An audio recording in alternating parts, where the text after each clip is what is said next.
Hey everyone, welcome to our Black Panther review / discussion. Yeah, this is going to be a spoiler review, so if you haven't seen it, which is very likely since the movie just recently came out, go watch it, then come back to this. So yeah, I just want to talk about the world building first. In the first 20 minutes, we're just thrown into the world of Wakanda, and it was amazing, especially with the intro. Yeah, I absolutely loved the part where he's when they're first entering Wakanda, and he's like, this part never gets old. Oh yeah, and it was just amazing. The music just going in as they went to Wakanda. Yeah, that was gorgeous.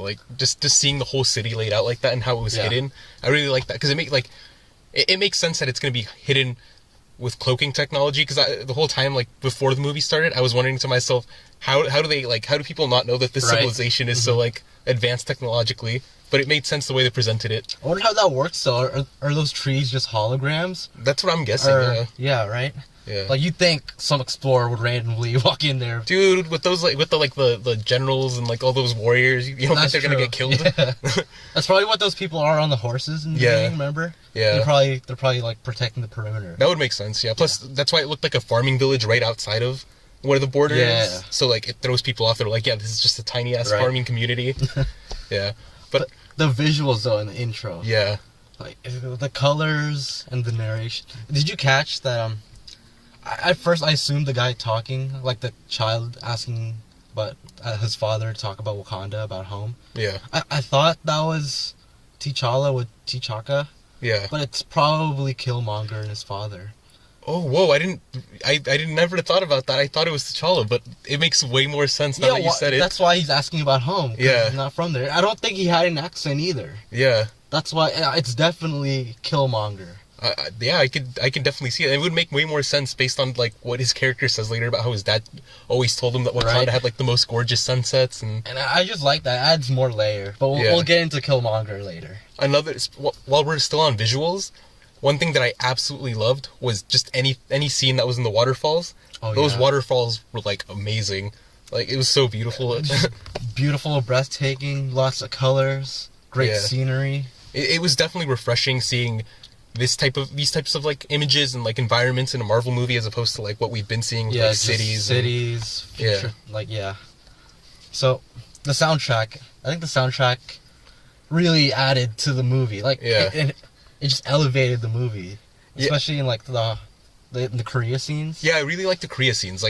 I liked how they use more I'm gonna say traditional, because although I can't really, I don't know if I can really say that, but I guess more African-inspired music in Wakanda. But then whenever they went outside to Korea, Oakland, and stuff like that, they'd have the rap, because I thought that shows. It's a good combination. It just fits so well with the music. It kind of reminds me of The Great Gatsby. You know how the director used Jay-Z music in there, to show how extravagant. It kind of reminded me of that. Yeah, I really liked it. Although I do wish there were more Kendrick songs in it, because I listened to the album a lot before the movie, and I love the album, so I was really excited to see how they were going to use some songs. And I think at most I heard 4 songs in the movie. I heard 2. One when they entered. One of them was in the credits, so. Oh yeah. Yeah. You're including that one? Yeah, I'm including that one. Okay, I guess 3 for me that I noticed. Yeah, because I know they had the Weeknd song. The Weeknd song. While they were in the casino in Korea. Which featured Kendrick, right? Yeah.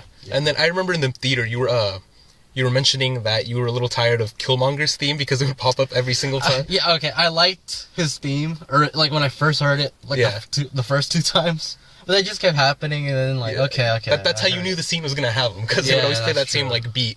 I mean, I liked it overall, but I could see why you would get a little tired. I like how they're using themes now, though, for that purpose, to let you know that the character is here. Because usually, previous Marvel movies, they'll give you the theme for maybe once, and then they'll just throw it away, and the next movie will use the same theme. That's why. That's one thing I liked about the DC movies. Literally the only thing is that they had really good themes, especially for Wonder Woman. Yeah, just distinct themes that when you hear it, you know that the character's there. Exactly. Which I liked a lot. Yeah. So inspirations. Yeah, it was very clear that Ryan Coogler and the other people who were in charge of writing this movie took a lot of inspiration from James Bond movies, and I really, really liked that, actually. Especially in the casino scene when he walked in with his fly-ass outfit with the two women by his side. Yeah, it just screamed James Bond to me. It was awesome, and just even, and then there's Shuri too. She also gave me like Q vibes. Yeah. She's a tech person. Yeah, like just that the scene. The person in the chair. Yeah, just the whole scene of her being like, okay, this is like right before he left to go look for Claw. Yeah. Just the scene of her being like, hey, these are all the gadgets I made for you. That was straight out of James Bond movies. So true. I should have mentioned this earlier when we were talking about the soundtrack, but I got major Rocky vibes and like Creed vibes from certain from the songs. Score. Yeah, from the score. It's because of Ludwig Göransson. Yeah, he did the Creed soundtrack, and I love that soundtrack. I'm glad that he was brought back for this movie. Same. I didn't mind. Yeah, I didn't mind seeing that, like, or hearing that. I should say. Like, honestly, it put me in the mood to go watch a Rocky movie. I know, right? Now that we're talking about it, I just want to see a scene with Valkyrie and Sylvester Stallone's character. But too bad Killmonger isn't here anymore, so we could have had a Creed reunion in the MCU. All three of them, yeah. That'd be cool. Yeah, I have a lot to say about Killmonger, but we'll wait a little longer to talk about that. We're saving him, alright? Alright, so since we were talking about James Bond, and James Bond movies do have a lot of action, what did you think about the action in this movie? Okay, from the action scenes, like full-on sequences that we got, I liked a lot. I like the beginning where he's like prowling around the jungle, taking down those jeeps. The part where he jumped out of the plane, that was in the trailers, so hopefully you guys saw that. That was so dope. It was so dope. That looked incredible. Like, slow-mo, and then he threw the things that disabled. The little EMP orbs. Yeah, that was so awesome. That was cool. I liked, of course, the South Korea, like, chase sequence. And yeah, dude. Yeah, again, that was another thing that was in the trailer, but that part where he flips the car with, like, the kinetic energy, that was so awesome. For some reason, it looked even better in the movie than just the trailer. It's probably because it's on the big screen, and you're, like, seeing it with context now. That was great. But I felt as though it could have used more of that. Yeah. Because, like, they gave us enough that I could say that I'm, like, I'm happy with it. But I think it could have been... They could have put in way more. Yeah, definitely. There was a lot of, like, exposition and talking at parts. Which I can respect. I like that, you know? It doesn't have to be explosions all the time. It lended to, like, a good story. Like, it allowed for us to understand why Killmonger was doing what he was doing and, like, what the tensions were between, you know, T'Challa and Killmonger. But I would have liked a little more action, because I think my favorite action sequence wasn't until the third act, like, the whole final battle, little Civil War thing going on. But yeah, I definitely wanted more Black Panther in the Black Panther suit doing Black Panther stuff. Yeah, that's another thing, though. That reminds me. One thing I didn't like about the movie was that T'Challa, when he didn't have his powers, could not fight at all. He got stabbed by M'Baku the first time, and he got stabbed the second time by Killmonger. Yeah.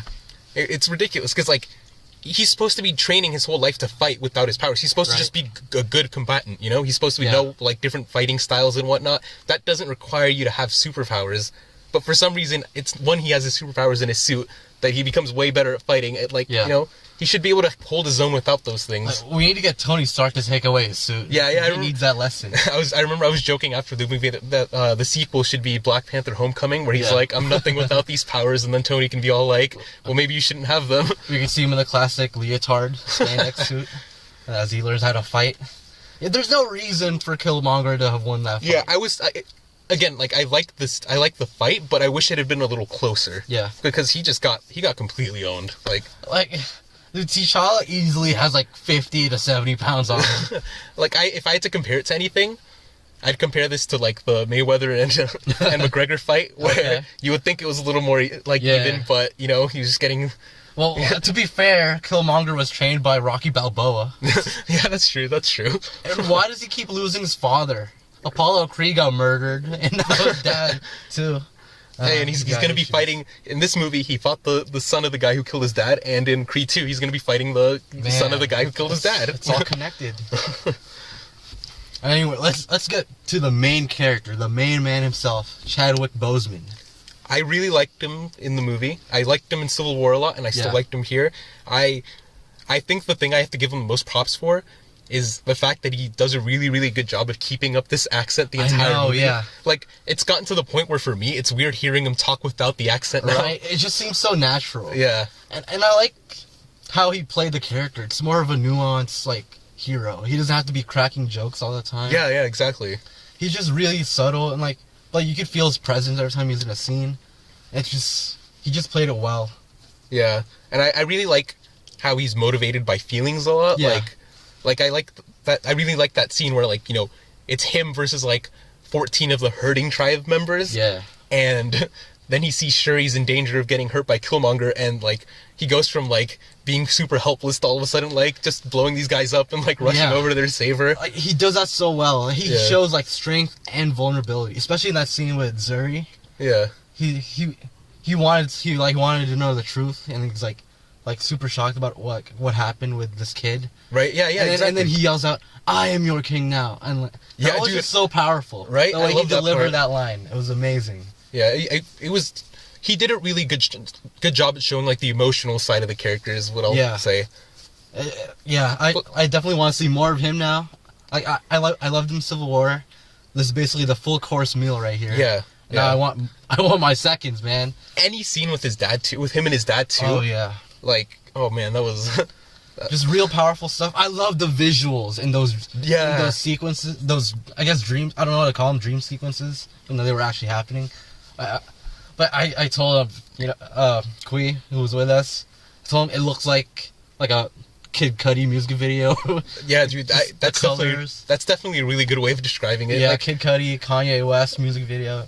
Just really cool visuals. I remember whenever we had one of those scenes where he was talking to his dad in like the dreamscape, I guess I'll call it, I would spend more time looking at the background than I would at Chadwick, because it was just gorgeous. Like, Ryan Coogler has a good eye for visuals. Yeah, I'm definitely excited for him to direct more. I'm pretty sure he's going to be doing a Black Panther too. He has to be. Yeah, definitely excited for that. And if you like Chadwick Boseman's acting, I definitely recommend you check out 42. I have not seen that yet. I need to see that. It's a good movie because Chadwick is a good actor. He carries the movie really well, and I definitely recommend it. But back to the main thing. It felt. I think I told you in the theater. The movie felt like a bit of a drama, especially with like his family. Yeah. I love the backstory with everything, like how it began in Oakland and how everything went down because of that one night. Yeah. I was confused at first about that scene, but then once they started like referencing it more and more, it just made a lot of sense as to why they would show it. Because at first it was like, okay, so like that's T'Challa's dad, cool. Yeah, but I like how deeply connected the characters are. How personal the story is. Yeah, I think after talking, I think you hit it right on the head with how personal it is. I think the reason I like the story so much in this movie is because it's so character driven. Yes, exactly. That's it. The plot moves forward because of actions of all the characters, as opposed to like, oh, there's an alien invasion, or like it's stuff happens because the characters make them happen. And at the center of it all is Michael B. Jordan's Killmonger. Yeah, I remember before we watched the movie, I was reading a lot about how like people were saying he's just as good as Heath Ledger's Joker, which everyone knows is incredible. Yeah. After watching it, I'm gonna say he was really good. I don't think he reached the heights of Heath Ledger's Joker, but he was still good. I liked the writing with him. I thought his motivations made a lot of sense, and he was one of those villains like where like.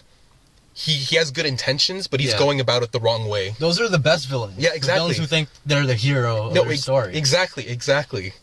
And you got it right. Like how it feels though he's like they put in as much like effort into his character as they did the hero. Because Marvel usually they even said we want the focus to be on the hero, but here they kind of shared equally with Black Panther and Killmonger. I think the reason they did that is because they want us to show us.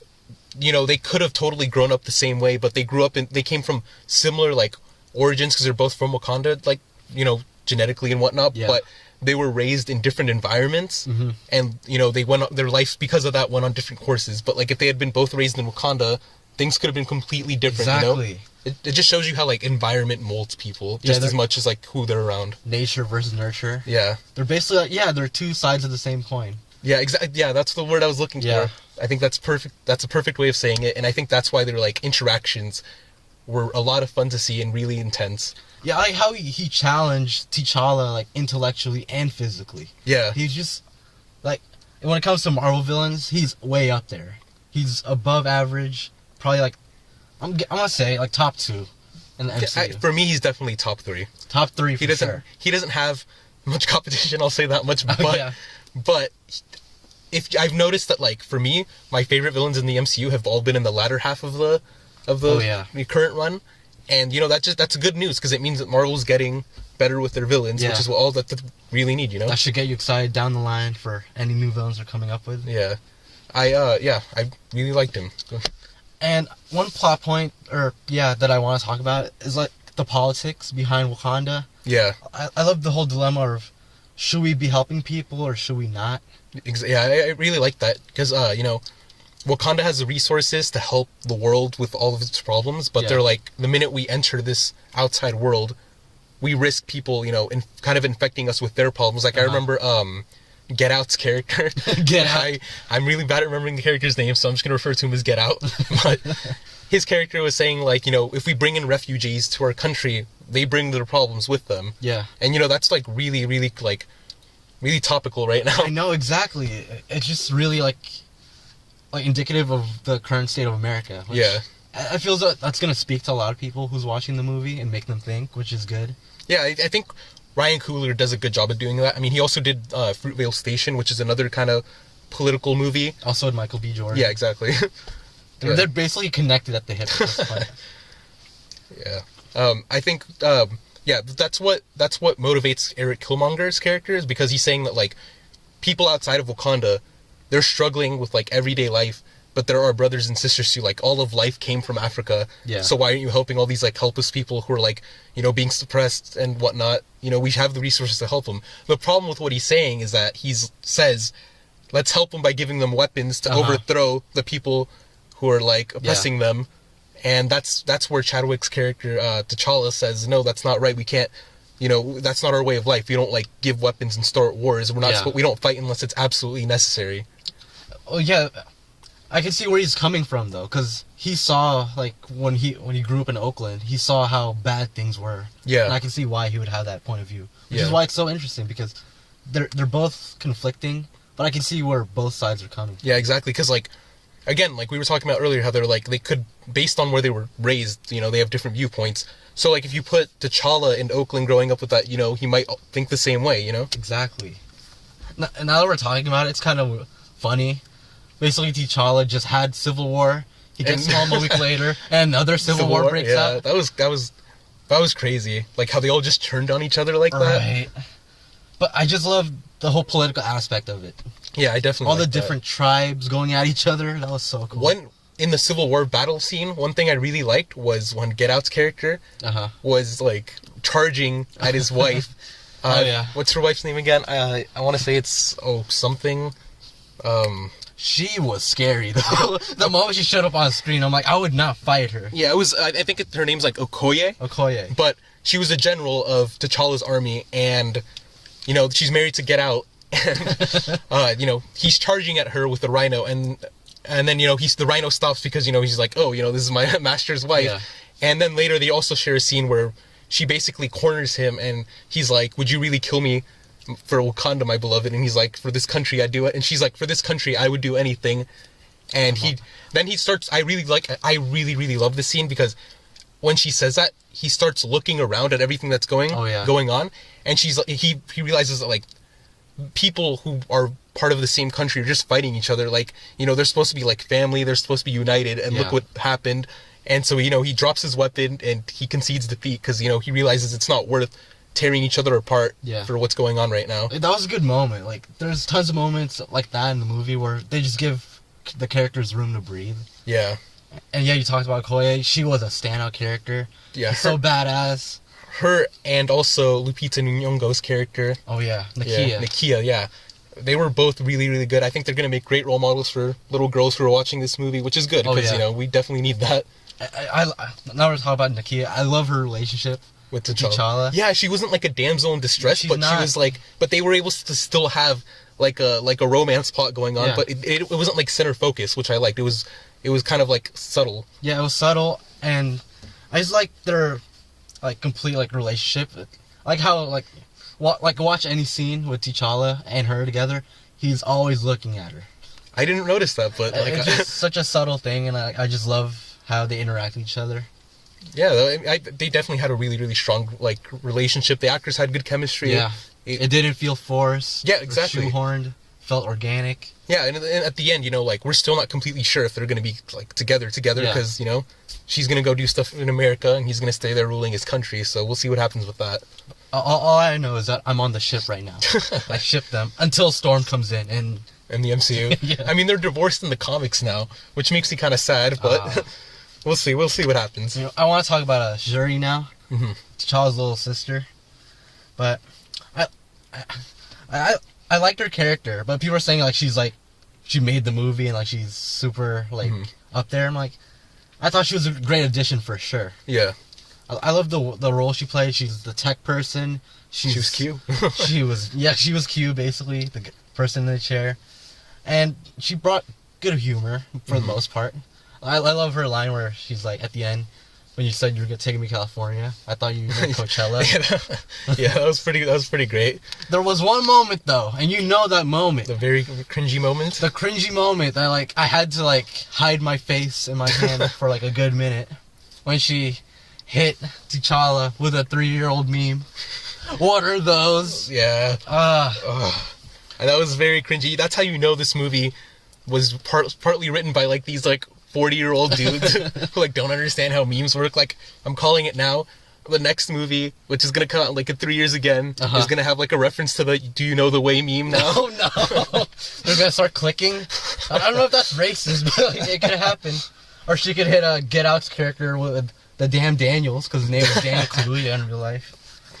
But yeah, so we know Wakanda has advanced tech, but they're way behind on memes. That's the trade-off. You can't be advanced in both things. Yeah, but for the most part, though, I love the humor. Like, yeah, the comedy didn't feel forced, and like they just sprinkled the right amount in. Yeah, I completely agree. Like, where it would work.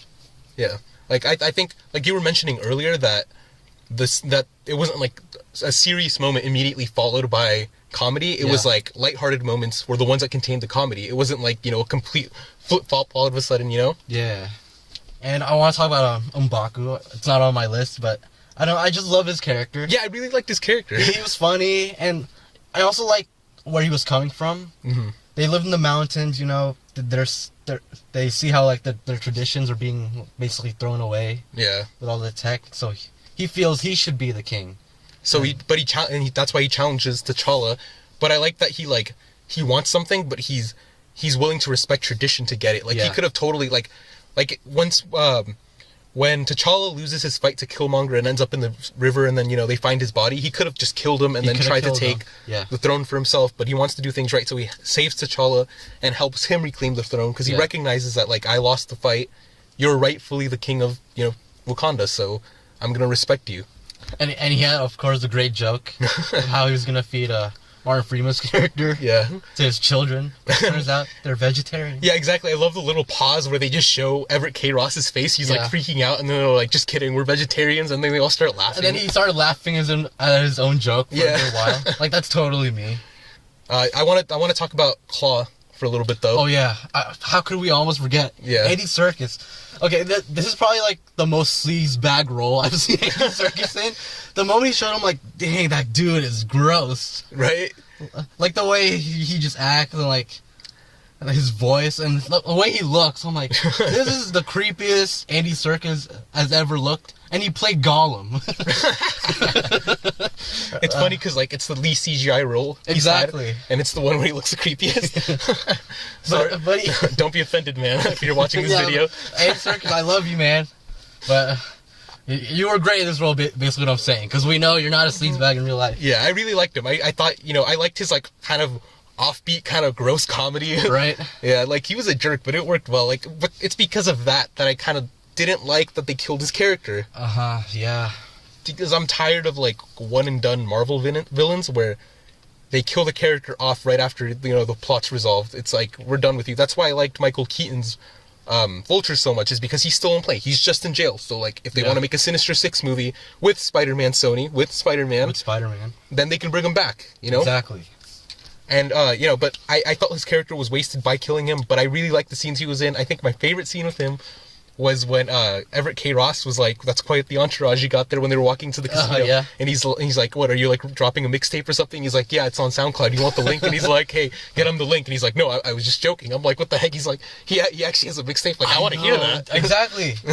I hope there's like an Easter egg in the DVD or something. Oh, dude, that would be amazing. Or if you do play a game or something, the link will show up and then you can listen to it. Just one beat, just one song where he goes like super hard on some beat. Super hard. Featuring Kendrick. Exactly.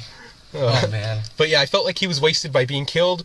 I will say this though, Killmonger, who also died at the end, I did not feel that his character was wasted because he actually had a good reason for being killed. Like I would have rathered he be alive still, but he said like, you know, like why would I want you to save me to just throw me in jail? You know, like all my brothers and sisters on boats in those during the slave trade, they all knew that like dying was better than, you know, being held captive, and so then he lets himself die, and I thought that was like a good ending for his character. That was such a good quote too. Yeah. And I just want to go back a bit. I love their fight by the train. Yeah. Like the visual when they struck each other and like the orange and the purple glow. Right. Yeah, that was so great. That's another cool visual. Like yeah, I remember like at first when the movie was announced and they were giving us footage, I was like, why are they going to give Killmonger his own suit? But now that I've seen the movie, it was definitely the right call. I kind of wish they didn't show that in the trailer. Yeah, that would have been cool. It would have been so cool to see him break out the Black Panther suit. I would have lost my mind if I did not know that was going to happen. Yeah, so overall thoughts on the movie? Overall thoughts, great time at the movies. Probably, I'm going to say top 2 for like origin films in the origin MCU. Films? With Iron Man up there. I love Iron Man. Iron Man. I think I like Doctor Strange a little more than Black Panther. Yeah, I had Doctor Strange number 3. Yeah. You can swap them. But like, yeah. But it's a really good movie. It's definitely a really good origin, you know, movie. Yeah. And like you were talking about at the start, Wakanda is gorgeous. They do such a good job at establishing that country, and I can't wait for more adventures Exactly. It felt so lived in. Yeah. Like we know more about Wakanda than we do about Asgard, and they had 3 movies to do that. So yeah, props to the filmmakers. Good job, Ryan Coogler. Good job, the entire cast. The cast was incredible.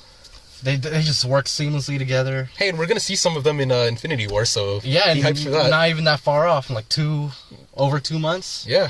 Man, I can't wait to be back in Wakanda already. Right? I'm definitely excited for that. So, what would you say your final rating for this movie is? I'm leaning towards an 8.5. What are those? Dude, that was the same rating. That was the exact same thing I was gonna say. Okay. I'm gonna give it 8.5. What are those out of 10? Daniel Kaluuya, Get Out, shoulder shrugs. I'm gonna have to back that rating completely. Okay. Because again, there was way more positives than there were negatives. Yeah. So. If there weren't any negatives, it's very minor. Yeah. I realized that my negatives were mostly a me thing. I would have preferred this. Yeah. But great job. Again, the cast, the writers, everyone. Amazing job. Okay, but you want to talk about post-credits now that we got basically the movie out of the way? Yeah, let's do our own post-credit scene. We'll do a little thing here. First one, Wakanda sharing their tech now. This will change the MCU landscape. Yes. Yeah, you were... I did not expect they were going to do that. Yeah, I know. That scene just reminded me of the end of Iron Man when he was like, yeah, I'm the Iron Man. Yeah. I am Black Panther. Yeah, but I liked how that one dude was like, okay, but what's a country of farmers gonna offer us? And then they just cut it there. Dude, I thought he was just gonna break out the suit. Dude, that would have been dope too. That would have been. But I do like where they went with that one though. It's more subtle. Yeah. But just imagine when Tony gets his hand on this tech, vibranium Iron Man suit. That would be incredible. I would not be surprised if we saw that in Infinity War. Oh my God, you're right, dude. I hope we see that. The hype for Infinity War is too real. Second post-credit scene. Sergeant Barnes, he's out. He thanks Shuri for fixing him up. He didn't have an arm yet. Yeah. So I'm guessing he's getting therapy from Shuri to try to wipe all that the mind control stuff. Yeah, the mind control stuff from the Soviets and Hydra. Yeah. Yeah, so that was cool to see. I really thought we were gonna see Cap be the one to show up, Yeah. But it's Bucky. It's still pretty cool. I'm pretty sure they're just establishing that he's working up to the role of Captain America. Yeah. But it was definitely fun seeing somebody else from the larger MCU in the movie. It didn't need it though. We knew Bucky was in Wakanda. Yeah, from Civil War. Okay. Just last thoughts. What do you think Black Panther 2 could have? I heard a theory that Ryan Coogler wants Kraven to be in the second one. Ooh, that'd be interesting. That'd be interesting. I even made a joke that like it'd be cool, or not cool, but like funny if his next villain are poachers, and then you bring in Kraven. Right. That'd be cool. I can definitely see it. Like, while I would be a little disappointed that we wouldn't be able to see him with Spider-Man. Yeah. Probably, because he'll probably die. And if not, I don't think they'd reuse the main villain for... No, I doubt it. Unless you're Loki, but... Yeah. But it would be cool to see him like, considered T'Challa. Maybe after Infinity War, he's like, you know... He sees some footage of T'Challa, and he's like, this guy's the most dangerous game. Exactly. I have to take him down. Right. And so that's what they do. That'd be cool. And, like, Black Panther's villains, it's not a long list. Yeah. They like, literally killed, like, his two biggest villains in the first movie. But anyway, that's our review / discussion of Black Panther. Yeah, see it. Definitely check it out. If you watch this without checking it out, I'm sorry that you got everything spoiled, but yeah, the warnings. Come on. Yeah, come on, man. It's been 31 minutes. But yeah, you know, definitely rewatch it. Get it on DVD if you want to. Yep. You know, yeah, and be sure to subscribe. We're gonna do an Infinity War review, and you know that's gonna be super hype when it comes out. Exactly. Yep. So you don't want to miss that. And thanks for watching, you guys. Yep. See ya.